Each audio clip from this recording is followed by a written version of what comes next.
Hello, friends. Lee Camp. You're listening to No Small Endeavor. This is our unabridged interview with four-time New York Times bestselling author Jen Hatmaker on her new book, Awake, a memoir of recovery and reinvention. I always find myself consistently grateful for all of the beautiful human beings we get to interview on No Small Endeavor. And then there are, on occasion, particular interviews that especially stand out in my mind as especially noteworthy. And this is one of those especially noteworthy interviews, I think. A vulnerable, difficult, painful sort of conversation that Jen begins her memoir with, devastating loss, and then the way in which she began to try to rework, and re-envision, begin again with her life, and the work that she did with herself, on herself. It's a beautiful book and that I recommend. It's a wonderful conversation, a challenging conversation, at points a difficult conversation, and really lovely. Here's Jen Hatmaker. Enjoy. Hey, friend, if you didn't know, I started a newsletter a while back that comes out every 2 weeks. I've been delighted to hear from so many of you about positive response to the newsletter. We call it the No Small Endeavor Notebook, where I riff on themes and topics related to our podcast, giving you additional material for thinking and doing in your own quest to make sense of what it might mean to live a good life. Join us by going now to nosmallendeavor.com and sign up there. Again, go to nosmallendeavor.com to sign up now for our free No Small Endeavor Notebook newsletter. I can sometimes find it a challenge to get to sleep. I need to make sure to do my bedtime reading, practice a bit of gratitude for the gifts of the day, and then I intentionally relax the muscles in my face. And then it's so exquisitely pleasurable to have our set of Bowl and Branch's signature sheets. They're made free from toxins with the finest 100% organic cotton. They come with a 30-night worry-free guarantee and are ethically crafted by expert artisans that earn fair wages. I loved the way they felt when I pulled them out of the package, and I love the way they feel as I drift off to sleep. So why tarry? Feel the difference an extraordinary night's sleep can make with Bowl and Branch. Get 15% off plus free shipping on your first set of sheets at bowlandbranch.com/NSC. That's Bowl and Branch, BOLLAND, branch.com/NSC to save 15% and unlock free shipping. Exclusions apply. Hey, Annie F. Downs here from the That Sounds Fun Network. You know what I love about fall? It's the perfect mix of cozy comfort meals and cheering on football with friends. Go Dogs, sick 'em. Weeknights we can get busy and dinner time calls for something quick but really good. That's why I love Omaha Steaks, because whether it's a cozy dinner at home or burgers on the grill before the game, they've got me covered. Omaha Steaks delivers the world's best steak experience, from handcrafted steaks to comfort favorites. Their filet mignon is so tender, perfectly marbled, and better than most steaks you can get out at a restaurant. The best part, it's all in the freezer, ready whenever you need it. I've been eyeing those smash burgers and chicken wings, perfect for game day. This is heartland quality food, aged for maximum tenderness, hand cut by master butchers, and shipped right to your door. They've been doing this since 1917, 5 generations of uncompromising quality. And it's not just steaks. They've got juicy burgers, chicken, pork, seafood, even desserts. So get fired up for your fall grilling with Omaha Steaks. Visit omahasteaks.com and you're going to get 50% off site-wide during their Red Hot Sale event. And for an extra $35 off, you can use the promo code FUN at checkout. Like, that sounds fun. That's 50% off at omahasteaks.com and an extra $35 off with the promo code FUN, F-U-N, at checkout. See site for details. Jen Hatmaker, hello, welcome. Delighted to be here. Thank you for having me. Yeah, grateful to have you with us. I'm wondering if for some of our audience that might not know your work, how would you describe the work that you've done over the last 20 years to those who don't know Gosh. I've had a bit of a evolving career, probably like most of us have. If you've got to compile 20 years of work, if I were just going to put a large banner over what I've done for 20 years, I'm an author. That's probably the lead horse in my race. I've written I'm not honestly sure, 14 or 15 books. And that was always what I wanted to do. That's what I set out to do. And then in today's modern age, if you're a writer, people are like, well, can you come speak at our thing? And I'm like, do you think I can? Did somebody tell you that I could? I don't know. So I developed the muscle of being a speaker alongside my writing career. And then I also, I've got a podcast that's almost 8 years old, and that has been just a real delight. And so by and large, I lead a large community of women, primarily online. That's sort of where our gathering space is. And I had my comeuppance in the first half of my career in, I guess, what would be considered evangelical women's subculture. That is a thing. And as my faith evolved, as my ideologies evolved, as I grew older and up, my influence has expanded, and it's broader than that now. And I still include some faith elements, but I also just talk about women and our lives and what it means to live in agency and emotional and relational health. That's kind of the brunt of what I do. Yeah. I don't know if that's thank a you. lot. Yeah, thank you. It's a mouthful. So your new memoir, Awake, begins with a very difficult opening page. Would you describe that for us? Certainly. I was married for 26 years. Got married when I was 19. I was a sophomore in college. And my ex-husband and I built a whole life.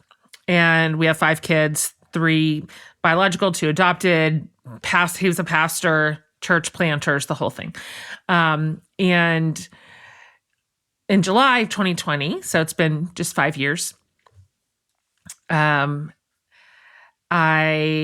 woke up in the middle of the night and heard him in bed next to me voice texting his girlfriend. And that's how I start the book. Those are the first 2 sentences.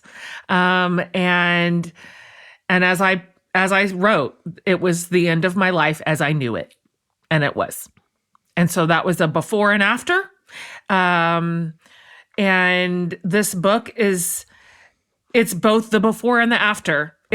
I write about that process of like grief and suffering and trauma, and then ultimately healing and rebuilding. But I also look at before, and because I decided to take a pretty candid look at the systems that I have been a part of, that I've been handed, the narratives I've been handed my whole life that built that house.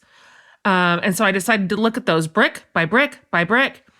And to be honest, just concluded that maybe it wasn't such a surprise that the house crumbled after all. So that is sort of the scope of the book. So yes, it is my little story nestled inside a bigger story in which on one level or another, I think almost every woman around my age will be able to identify with. Yeah, I found it moving and beautiful and transparent and honest, and thank you. And in ways that your transparency and honesty are not always comfortable. It couldn't have always been comfortable for you, and it's a sort of transparency that I think that invites the reader to ask some questions maybe that they might have been reticent to ask. And so I think it's a beautiful book, and I thank you for that. Thank you. It's a really nice thing to say. Early on, you say that it's one of those early chapters that kind of the first thing that you do is call an attorney. And you said that that was your intuition, and you just followed your intuition. And you kind of leave this hint that there's much more to be said about that that at that point you didn't investigate why you followed your intuition rather than calling, and I would have supposed in this mind, calling the church or calling your friends at church or whatever, but you call the attorney. And that I think sets up this one theme, one thread that runs throughout is this learning to pay attention to the body and learning to pay attention to intuition. So, but maybe first, could you set up for us, why do you think for you there is this lack of trust in intuition or this lack of trust in the body? That's a real through line in the story, is reinventing my relationship with my own body, including my own intuition and wisdom and gut. I was raised in a really traditional, conservative, religious space. I kind of came up, for those of your listeners who know, through the Southern Baptist world. My dad was on staff. My dad was a very rogue pastor. But it's a very lovely picture of your dad in the book. Yes. Yeah, he's the best. Yeah. Like I really honestly have the best parents. But that was my faith environment. And in that world, particularly coming up through the 80s, 90s, I was taught that my body, my feelings, my perception, my desires were fully untrustworthy, that I was absolutely not a reliable source of authority in my own life. In fact, we were taught overtly to outsource all of our authority. So it was up to everybody else to tell us what to do, how to act, what to believe, how to live. In fact, we were sort of taught to actively distrust our instincts. That if we really wanted something, that should raise a red flag. That could be perceived as worldly or selfish. You know, that is the S word in evangelical upbringing, is being selfish, particularly for girls. Girls are meant to have complete self-erasure in service of everybody else around us. That's the role that we were mostly handed, and anything outside of complete servitude and subservience was deemed selfish and self-serving and prideful. That was the P word. And so I believed that. I had a very tumultuous relationship with my own body, including my own instincts. That, when you are told from the time you are in second grade that you are inherently bad and that you are just desperately in need of someone to save you from your own wickedness, that is a worldview that is very hard to reverse.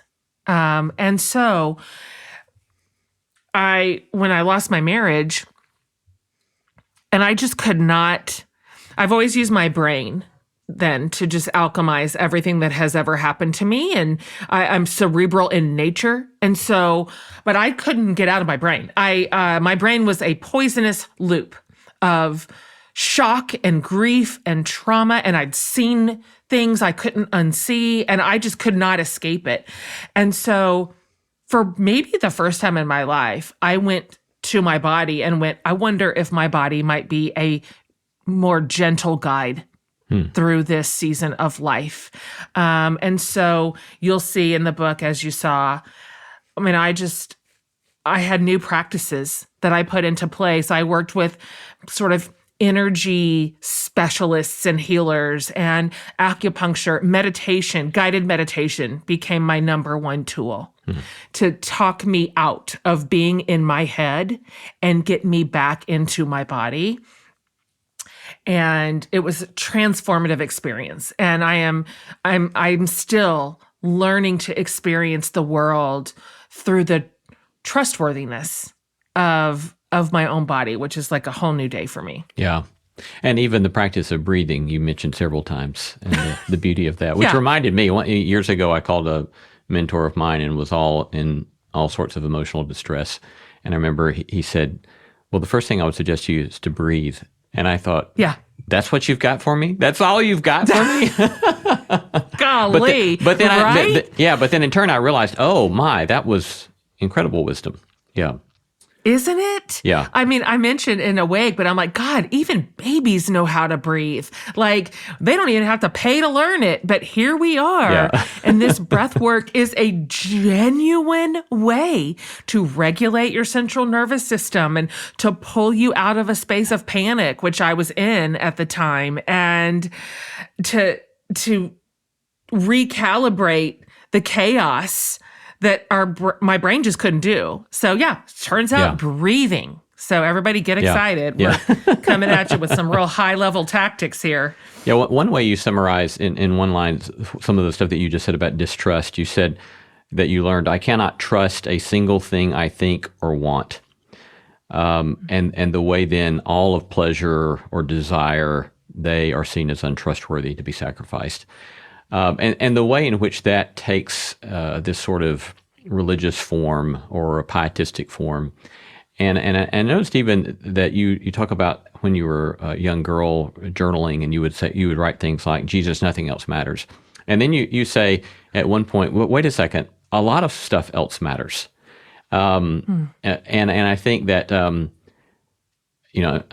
confessing here that this will have to be for the unabridged version, not for public radio version. But, I'm thinking about some of the hymns sometimes I hear us sing at church where it uses that kind of language. And I think, that's crazy. All sorts of other stuff matters. And Jesus never talks that way either, right? That's true. But I don't know, you want to unpack any of that for us? Yeah. Yeah. I that's my native tongue. Like I went to church 3 times a week as a fetus, So the language of the hymns when I was growing up, and then later as an adult, when I was like kind of in cool modern church, if you know what I mean. Yeah. Then the language of the modern praise and worship songs, which is just an updated iteration, really. But they're highly and meant to be highly emotive. They are meant to stir like passion and a heart, and then you get in a room full of people and you have this group experience. And so worship songs and music can be so highly emotional. But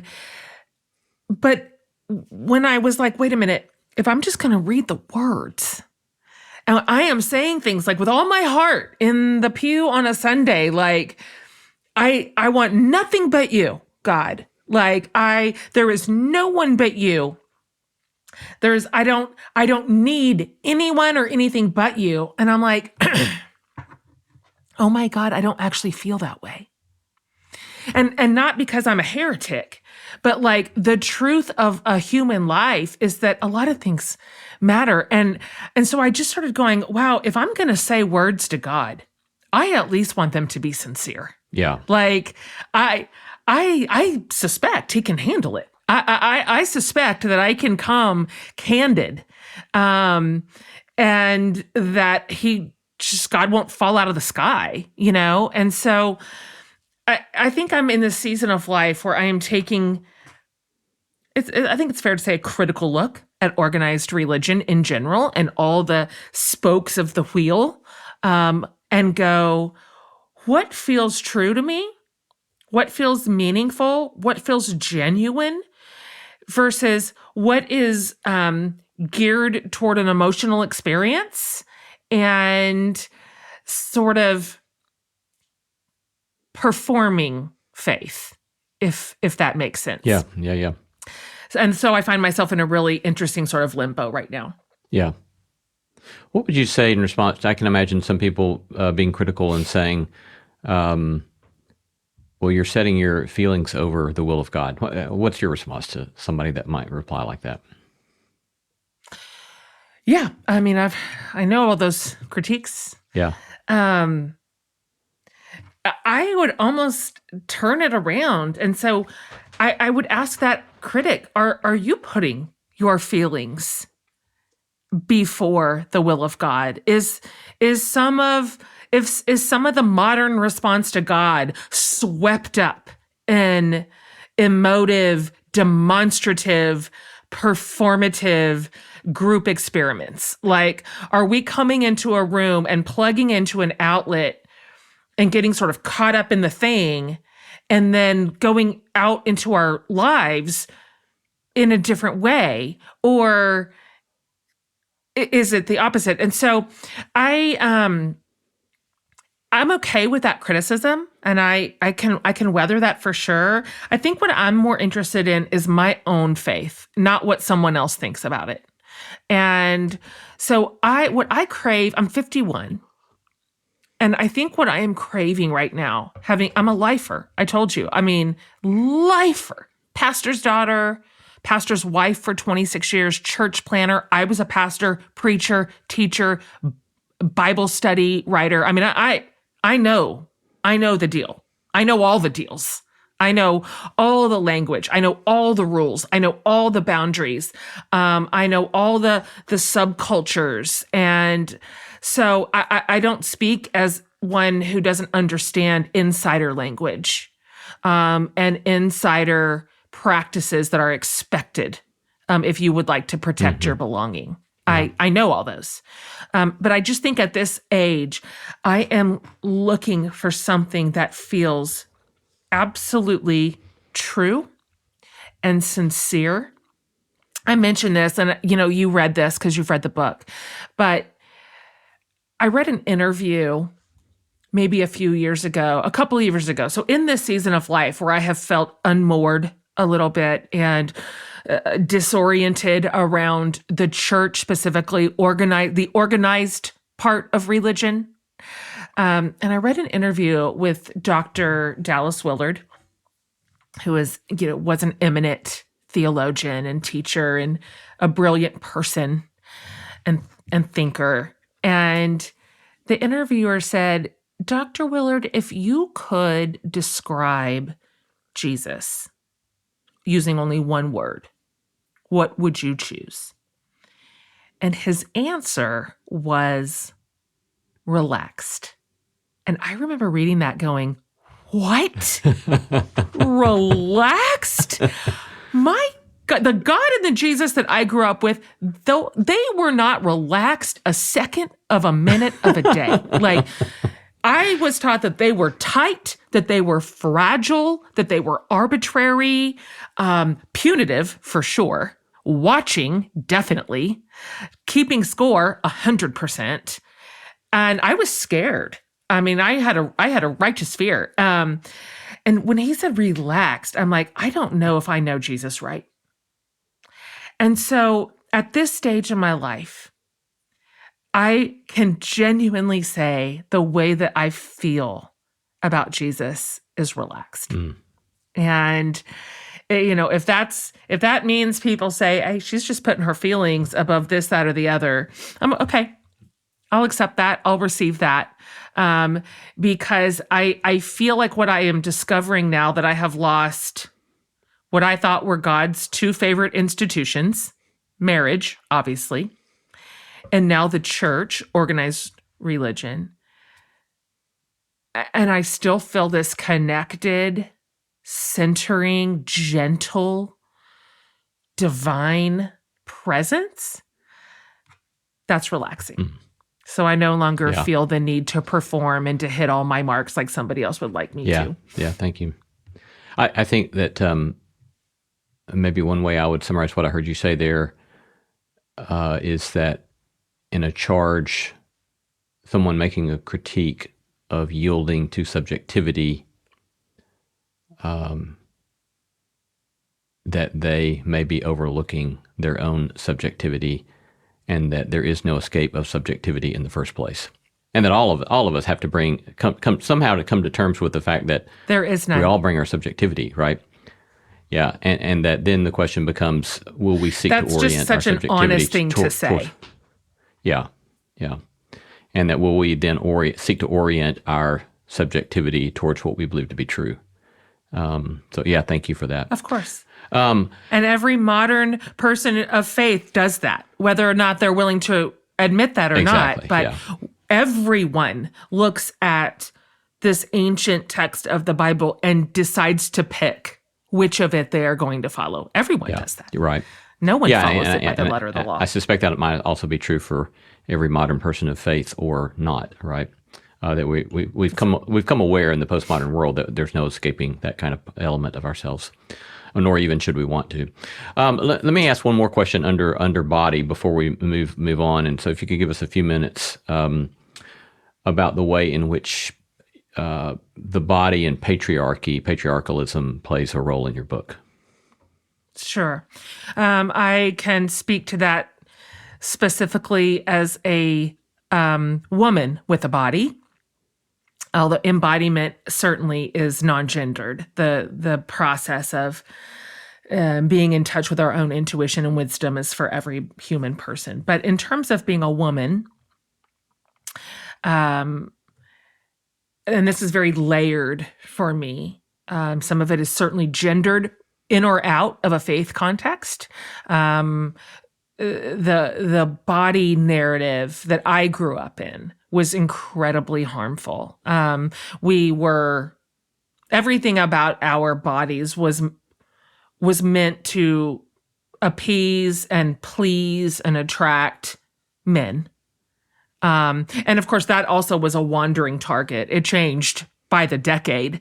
So, one decade we're supposed to be rail thin, androgynous almost, right? And then the next decade we're supposed to be curvy. And then, of course, I came up through the aerobicize athletic body was the body. And so, but it didn't matter because not only were we expected to fit the mold, but then there's this giant industry going, give us your money and we'll help you get there. We've got the thing that will get you there. The pills or the creams, or it didn't matter. And so I have been thusly at war with my body from the time I was little. I can't remember a time when I thought my body was beautiful, trustworthy, good, meant for good. None of it. I don't think I had a kind thought about my body virtually my entire life. I deemed it a very unfortunate container that was just walking my brain around, and I just tried to beat it into submission all the time. And so I don't know how men feel. Men are less vocal about the pressure they feel to look a certain way, to have a certain type of. Men say less than women do. I think we're a little bit more vocal about it, primarily because we have been on the receiving end of the majority of the narratives. And so I'm very, very encouraged to watch the next generation. I've got a 25-year-old daughter. I have a 19-year-old daughter. They are so different. They are so different. They have carte blanche rejected diet culture, body shaming, sexual purity culture, which was a huge layer in the way I felt about my body, coming up through my faith space. And this was not just relegated to the Southern Baptist. I think we would have found this in many, many, many subcultures. But, we were instructed that sexual purity was paramount and sex was for marriage and marriage only. And the way in which that was taught to us was absolutely packaged in a great deal of shame and fear. And so baked into the sauce early on was like, whoa, this body can get me in trouble in trouble with God, which was terrifying, in trouble with my parents, in trouble with the church, in trouble with my community. And so I don't feel like I had a good word said to me about my body until I was in my 40s. And women started going, I wonder if there's a different way we can consider this. So that has been very recent work in my adult life. And I'm finding the reversal incredibly restorative and also so very hard. The a second thread that runs throughout your narrative is the truth and seeking to acknowledge the truth. And one of the ways you play this out so much is truth about your marriage, or truth about marriage generally, for all of us now, how hard that is, and truth about your own marriage. And you say at one point that the story of your marriage, you wanted the story of your marriage instead of your marriage.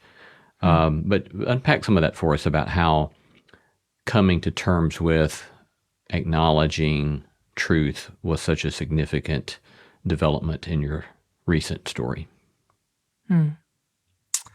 That took me a couple of years. Thank goodness I did not write this book 3 years ago. It's been 5 years, and I needed every day of that. Initially, right after the discovery process blew up my life and my marriage, and it was an overnight ending. There wasn't a long, drawn out, let's see if we can sort this out. It was a very brief moment of possibility, and then that was very quickly put to bed. And so for a minute, particularly that first year when everything was so chaotic and devastating and shocking still, when I was also having to like claw my way out of toward financial independence, I had kids here. I had 2 kids in high school. I'm parenting them and it's COVID. So it was just such an overwhelming year. And so I think that year, my preferred version of the story was very stereotypical and tidy, villain victim. This person made all these choices, blew up our marriage. This was done to me. I'm innocent. He's the villain. That got me through the day. And of course, that's what everybody else was telling me. So it was a very agreed upon storyline. But I took myself immediately to therapy because I was so sunk. And therapists are the worst. I don't know if that is, if I'm the only one who knows it. But I went to therapy so she could just tell me how terrible a person he was and how sad it was that he was mean to such a nice girl like me. And of course, they're just fixated on your own deal and your patterns and your impulses. And so forced into a much higher degree of self-awareness as I began really getting honest with myself. That it had to start there. And went, all right, let me examine my complicity here. After 26 years, that's a long time together. Where did I contribute to the disconnection? Where were the parts of our marriage that just constantly were rubbing and we just could not get it right? What did I put into the soup pot that was complicit to what became a failing marriage? And, those questions I began to answer with truthfulness. So at this point, it's not to say that's not an excuse for betrayal. It is not an excuse that my ex-husband had a whole second life that I had no idea about. That is still a terrible way to lose a marriage. And I am not saying that I deserved it. So I'm careful to get that not out of balance. But I am able now to say, we were in trouble. Like, we were in trouble. I knew it. Like, going back to our original line of discussion, which was sort of intuition, my body knew. My body was like, red flag. Like, I had so many red flags flying. Something was so clearly wrong. And I was like, I am not interested in facing that. I don't want to know what's on the other side of those questions. I don't want to know it. As you mentioned, I want the story of my marriage, not my actual marriage. And so the truth is that we had had a really hard 2 years. And we had lost the threads of like respect and connection that keeps any marriage on the rails. And that's just true. And so it's hard to admit that, because at first, at least, I felt like that was me offering absolution for unforgivable behavior. But that's not actually true. What it is just honest, because wherever I go, there I am. So if I am unwilling to examine my own patterns, which include codependency, it includes an avoidant attachment style, which means when I feel threatened, when I am in conflict, I go quiet. I recede, I withdraw, and which is just actually a form of control. I am trying to control the scenario with a lack of engagement. That's mine. So I'm either going to address that, or I'm going to walk that straight into my next relationship. I'm going to continue those patterns with my children, with my friends, with my family members. And so I did get the gift of self-examination. And I hope that I've been honest about what I have faced and am still facing. Mm-hmm. Hello, friends. Lee Seacamp here. Last week in Salt Lake City, I met a station manager from a small town who's given her life to serving her community through public radio. Now, because of massive funding cuts, station managers like her are wondering if they may have to turn off the mic for good. Larger stations are slashing budgets too, cutting the very programming that keeps us connected and often inspired. As a podcast listener, you may or may not know that No Small Endeavor is aired weekly on roughly 100 stations throughout the country. And given the current financial crisis for public radio, we at No Small Endeavor want to help. We're extending the time public radio stations can air our show for free, and we are asking you to join us. For as little as $5 a month, you can help keep No Small Endeavor on the air from Anchorage, Alaska to Jacksonville, Florida. Consider making it more, because by doing so, you're helping spread a bit more beauty, truth, and goodness to communities nationwide. Go to nosmallendeavor.com and click Join NSE Plus today. Help keep the airwaves alive with NSE. The Hilton sale is on. For 10 days only, you can save up to 20% on stays this fall and beyond. Don't wait. The sale ends September 29th. Book your stay and save at Hilton.com. Terms apply. Hilton, for the stay. Wish you could become a morning person? You know the type, up before the sun, early morning runs, first one to the office with donuts and a smile. How do they do it? Easy. With the new Galaxy Watch 8, sleep tracking and personalized insights from Samsung Health help you improve so you can wake up to a whole new you. One who, dare I say it, skips the snooze? It's possible. Train your sleep with Galaxy Watch 8. Learn more at Samsung.com. Requires compatible Samsung Galaxy phone, Samsung Health app, and Samsung account. I've used for years an essay from theologians Stanley Hauerwas and David Burrell, in which they talk about self-deception, and I've always found it to be really a fascinating article, and they claim that self-deception, they say, requires a policy of a refusal to give an account for some part of one's life. It's a great definition. Yeah, that's. I was just wondering. Do you think that how do you respond to that, given some of your experience there with not wanting to look at that part of your life? Feels so relatable. So relatable. Yeah. It's always been really important to me to protect my belonging in the community, to be good. Being good was one of the top rungs of the ladder. My behavior needed to be good. My integrity needed to be good. I've always felt like I needed to be unimpeachable.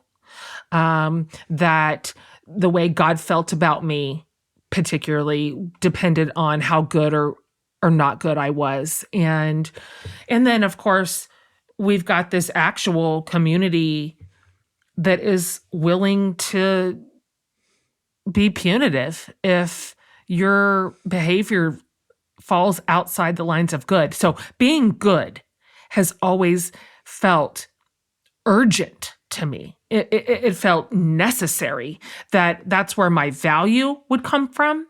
That's a mirror of my worth. And anything outside of being good just felt catastrophic to me.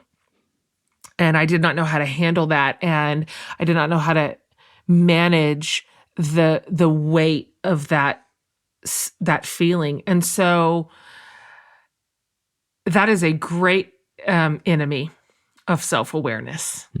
When you have to be good to belong, then you don't want to face your own demons. You don't want to face your own unhealthy patterns. I certainly didn't.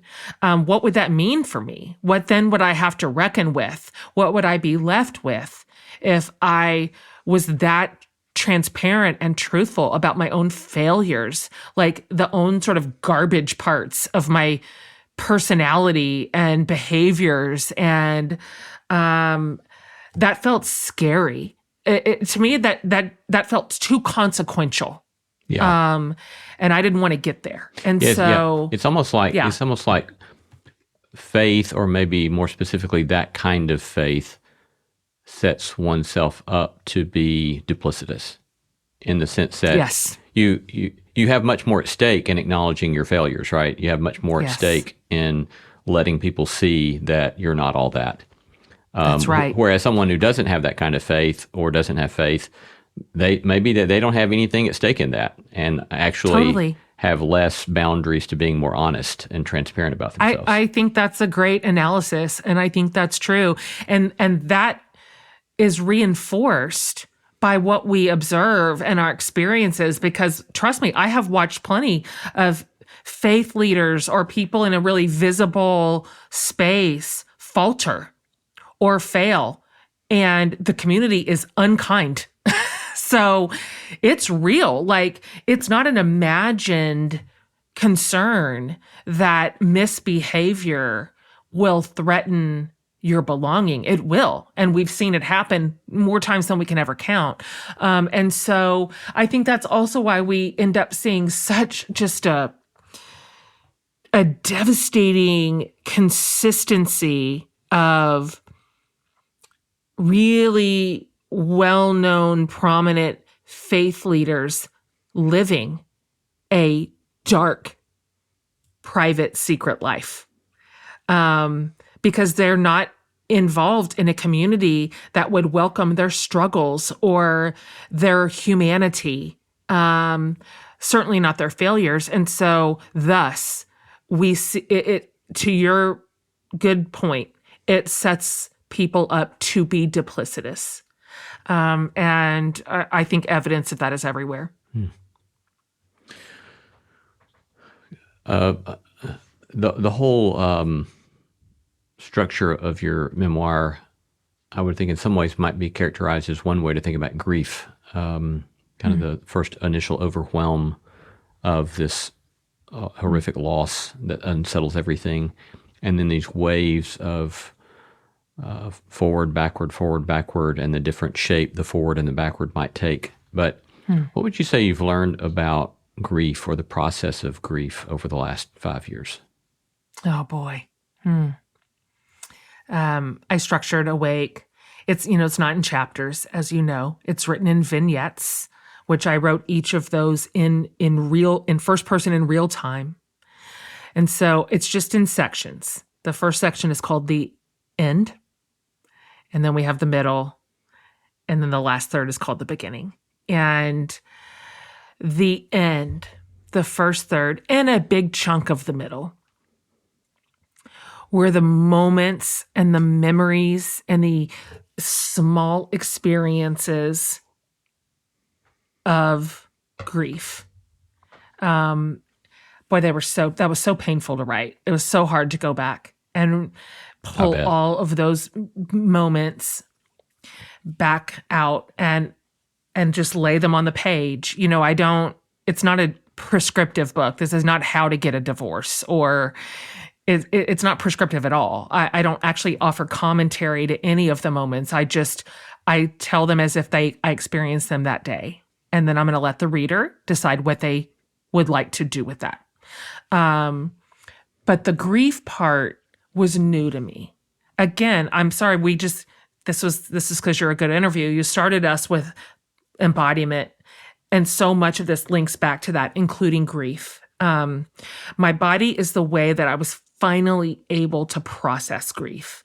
I was trying to work it out in my brain with my thoughts. Let me think my way into healing. Not even to healing. God, that felt so impossibly far away at the beginning. I didn't even know if I'd ever get there, but I thought, let me think my way to analyze how on earth this happened. How did I get here? I had all the tools. I followed all the scripts. We did all the things. We absolutely nailed the template. And here we still are. Let me see if I can analyze it. And I just couldn't do it. Everything was too traumatic.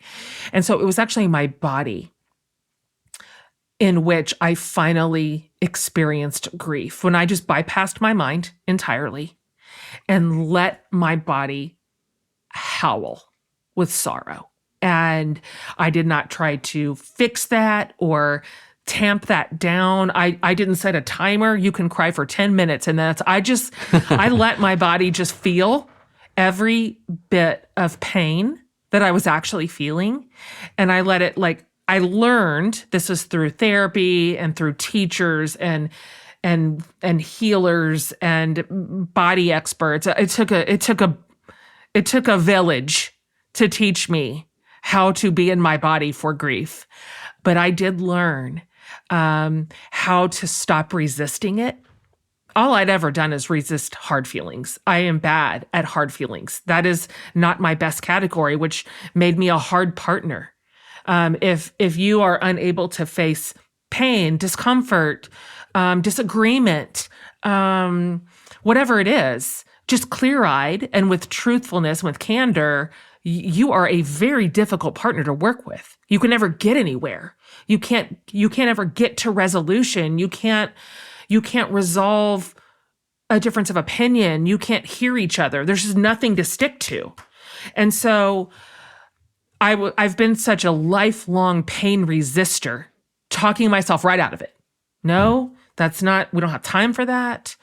You think about the good things, this sort of toxic positivity, just to pull myself up and over that mountain that I did not want to actually climb. And so it was my body actually feeling feelings, actually crying tears, actually screaming out loud, without any resistance on my part. My teachers taught me, go really soft, go as soft as you can, release your forehead and your jaw, your shoulders, unclench your hands. And every time I would go through that body Rolodex, everything was as tight as it could possibly be. I was levitating practically off my chair. I was so clenched. And so learning the practice of going really soft, going really gentle, letting feelings come, knowing that they will go and I will live, was a revelation, an absolute revelation. And it was really that practice that I think finally began the uptick of healing for me. Mm. The next question I'm going to ask, the way I'm going to ask it relates to what we talked about earlier with regard to patriarchalism, purity culture, and certain gendered stereotypes. And I appreciated that you alluded to the difficulty and the pain and the damage even that all that does also to boys and to men. That's right. but because the next question I'm going to ask, I was going to first qualify it with the qualifier, I can be sentimental or I can be overly sensitive. And as even as I was writing my question, I thought that's just yielding to all that kind of stuff. So with all that said, I want to put it this way. I cried when I read your chapter on Dr. Amati. And I think I cried because I could relate to, in that chapter, the grief of caring for one's child, while you're also dealing with your own grief and loss. But that was just such a beautiful kind of moment where I heard him saying to you, this invitation again to accept that we are embodied creatures, and you can only take so much so long. And then at some point, you just have to love yourself enough to say, okay, I've got to figure out how to take care of myself. But I don't know, any thoughts about that scene or what I just shared there? Thank you so much for just sharing that. That is, when I think about Dr. Amati, my heart is so full of love and gratitude. And for everybody listening, this was a moment in the story in which my psyche and body broke essentially on the same day that my daughters did. And we were just in such trouble. Our year had just been so traumatic. And she ended up in the care of helpers and doctors. And the second I knew she was safe, my body fell apart. My mom and sister had to come pick me up and take me to the emergency room. And I found myself in the care of an angel, Dr. Amati, who just was so gentle with me. My blood pressure, I was on the verge. I was a disaster. I was in trouble. And he was so gentle and just said, your body's done all it can do. Like, she carried you this far and she got you through the worst of it. And she's run on fatigue for too long and pain. And it's time to care for your body now in the way that you've tried to be caring for everybody else in this story for a year. It had been a year. And that was the day, with that amount of compassion, that was the day that I went on blood pressure medicine. That is the day that I went on antidepressants. That is the day that I was handed anti-anxiety meds as needed. And he said to me, it's time to pull yourself out of the arena. Like, this is imperative. And that really and truly was the pivot moment, in which I just surrendered and went, I cannot white knuckle this thing anymore. I can't achieve my way out of this. I cannot work hard enough to make us healthy and whole. And I just laid it down and went, okay, whatever it takes to get my beloved daughter healthy and well and stable, and for me. And that summer, we both recovered. As you remember, that was the very ending vignette that I included in the middle section.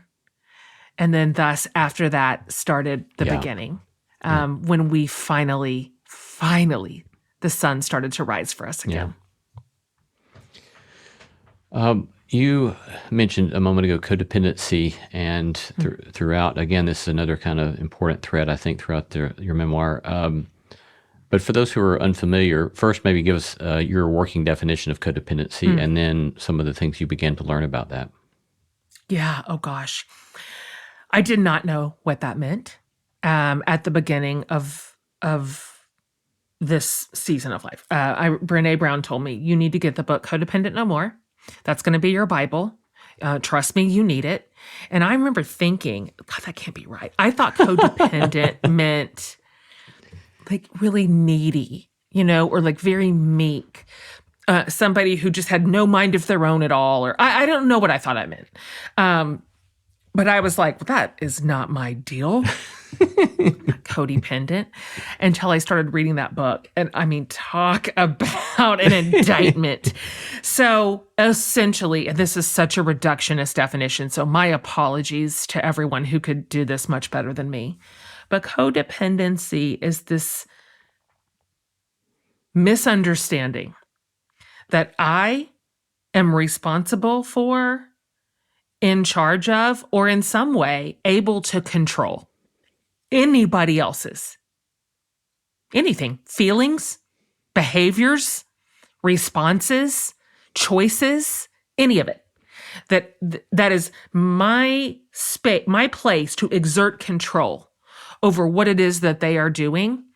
And then the reverse, the way that comes back is that codependency means whatever they are choosing, I am allowing that to deeply, deeply affect me, which is why codependents are marked by an insatiable, endless victimization.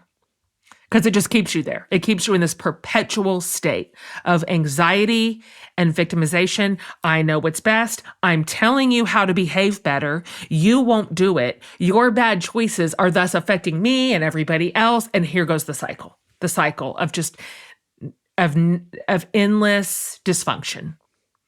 And so when I realized that, I had to reckon with the fact that I had been codependent my entire marriage. That I was, for 26 years, telling him how to behave, how not to behave, how to respond, how to do whatever I thought he was doing poorly better. And then when he still just did what he wanted, because he's a human and that's how it works. We all just do what we want. We live our own lives, turns out. And we make our own choices, turns out. When I didn't like how that was going or it affected other people in our ecosystem, then because I'm codependent and I wanted to manage outcomes, I would go to that person or those people and fix it. Like whatever that meant. I would polish it up. I would shine it up. I would razzle dazzle the experience. And I think the way that I wrote about it was I would try to rearrange the molecules so that that person wasn't experiencing what they were actually experiencing. So as you might imagine, this is not a useful way of being in a relationship with anybody. And so I started learning about codependency in the context of the loss of my marriage, as I was like, I got to figure out my contributions, and faced my own very toxic codependent behavior all those years. But then I was like, oh, damn it. Oh my God, those behaviors I exhibit with my kids. I have some of that with my friends. I have done that with my sisters, because a codependence work, if you are codependent, you are, and it's your problem and it's yours to fix. And it's not somebody else's fault. That was my favorite thing, was to say, I would have so much more peace in my life if you would behave better.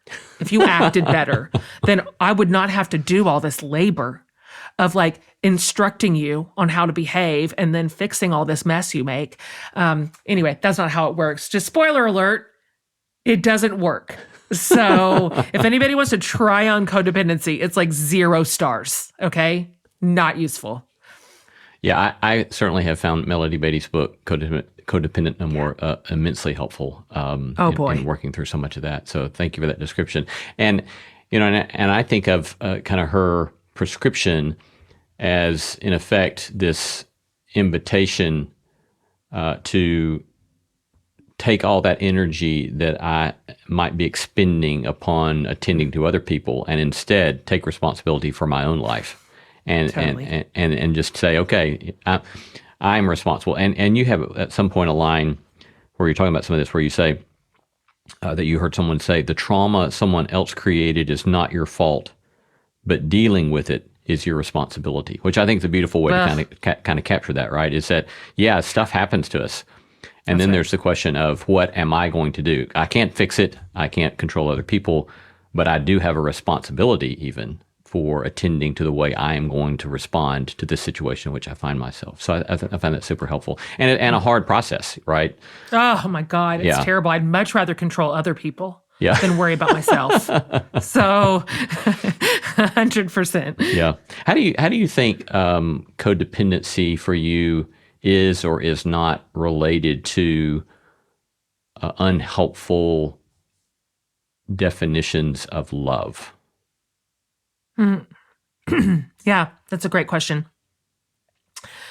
I think codependency has the capacity to absolutely sabotage love. In fact, it is love's enemy.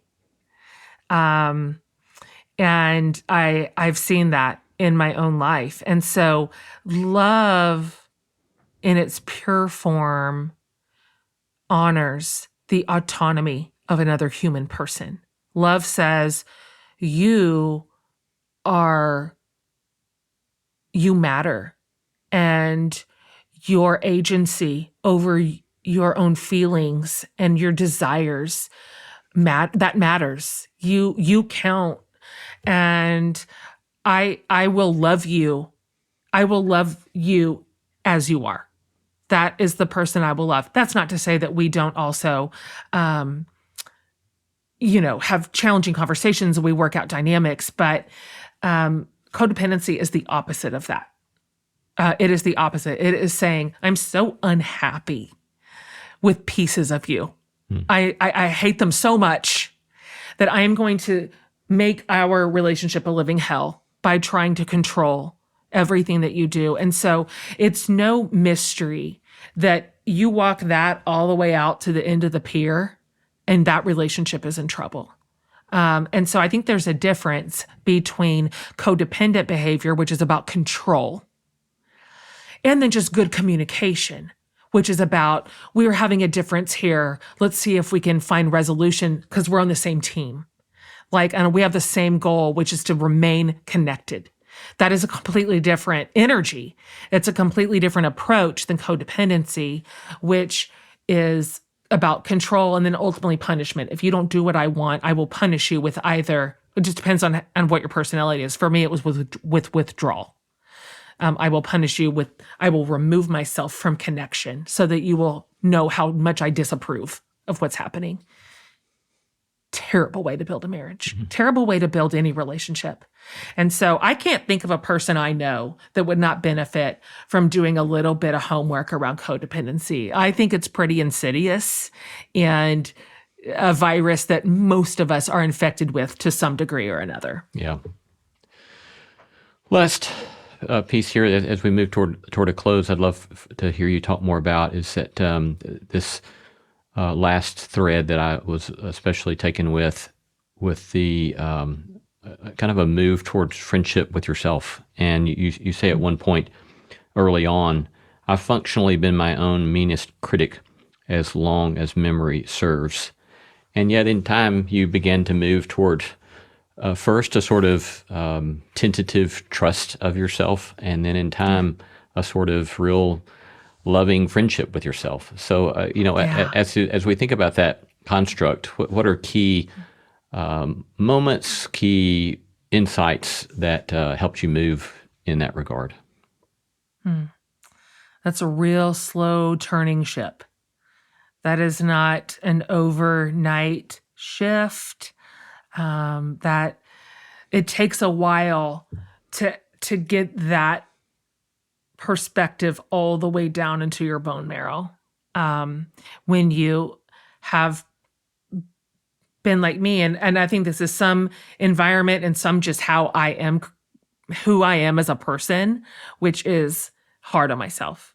And my achieving impetus is just so high. And again, I've historically tied my worth, my value to what I am producing in service of other people and what they think of me. Those are my pillars.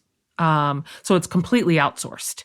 I have no agency at all over what I think of me. It's only what do other people think? What am I doing for you? And what's your opinion of that?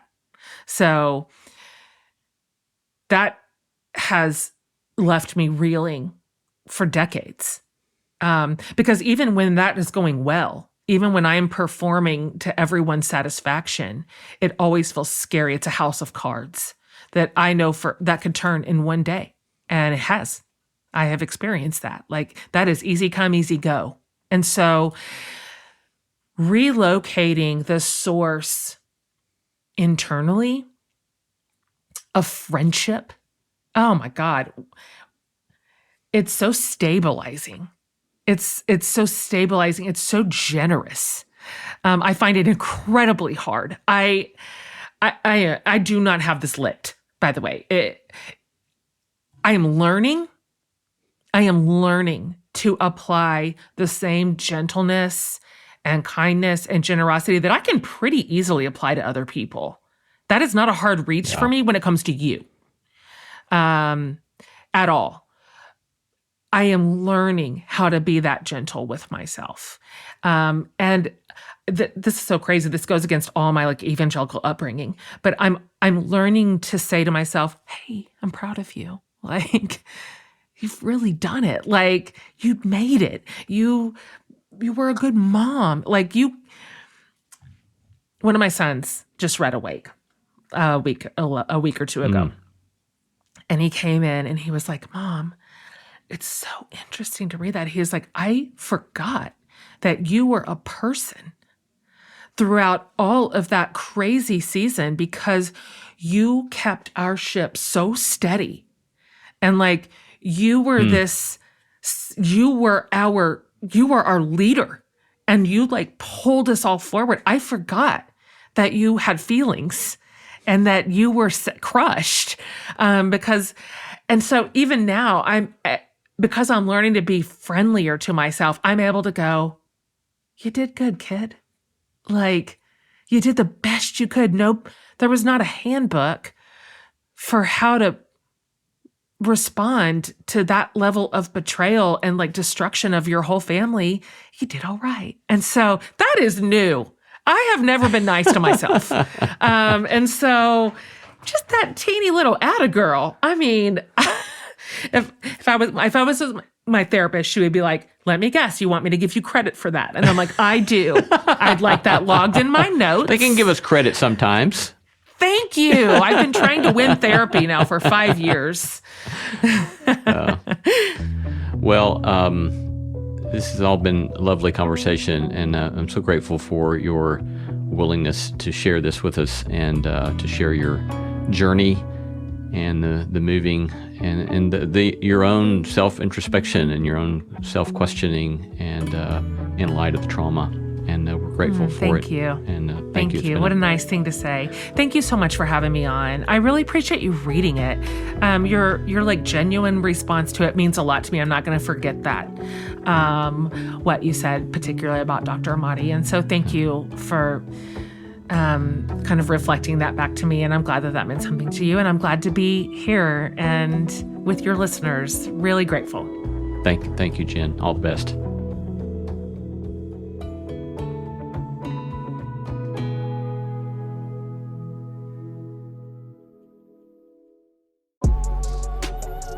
Vitamin Water Zero Sugar has great taste, zero BS, and obviously zero sugar.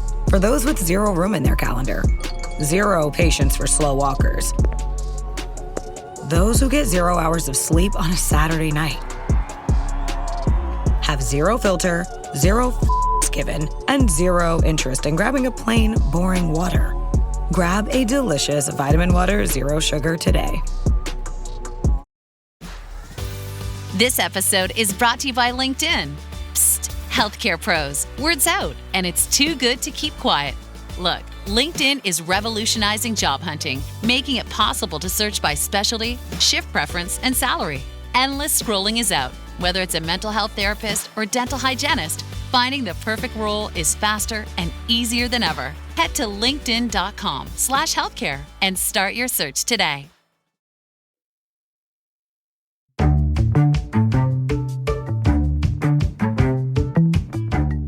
Our thanks to all the stellar team that makes this show possible. Christy Bragg, Jacob Lewis, Carrie Harmon, Jason Cheesley, Sophie Byard, Kate Hayes, Mary Evelyn Brown, and Audrey Griffith. Our theme song was composed by Tim Lauer. Thanks for listening, and let's keep exploring what it means to live a good life together. No Small Endeavor is a production of PRX, Tokens Media, LLC, and Great Feeling Studios. ABC Wednesday, Shifting Gears is back. He has arisen. Tim Allen and Kat Dennings return in television's #1 new comedy. What? With a star-studded premiere including Jenna Elfman, Nancy Travis, and... Hey, buddy. a big home improvement reunion. Welcome. Oh, boy. That guy's a tool. Shifting Gears, season premiere Wednesday, 8/7 Central on ABC, and stream on Hulu.